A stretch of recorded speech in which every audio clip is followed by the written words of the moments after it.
Les Marseillais redécouvrent leurs puits et les remettent même en état. Juste retour des choses lorsque l'on sait que sans eux et sans eau, il n'y aurait pas eu de vie autour du Lacidon. L'eau coule en abondance d'un puits que son propriétaire avait laissé à l'abandon.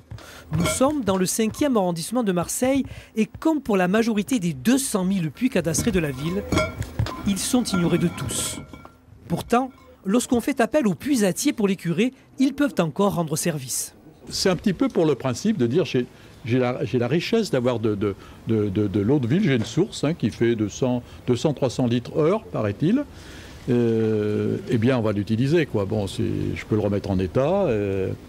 Remis en état en novembre dernier, ce puits datant de 1830 fait désormais le bonheur de son propriétaire qui l'utilise pour arroser son jardin. Alors, c'est un puits qui est en centre-ville, il est vrai, mais avant de construire la maison, ils ont construit le puits. S'il n'y avait pas d'eau, ils avaient de la difficulté à boire, à construire déjà la maison, à boire, et puis fatalement, il devait sûrement y avoir des chevaux. Visite d'un autre puits situé dans une cave à la plaine, une petite merveille comme il en existe sur la Canebière ou au Panier. Un bijou qui ne laisse pas indifférent celui qui l'a remis en état récemment.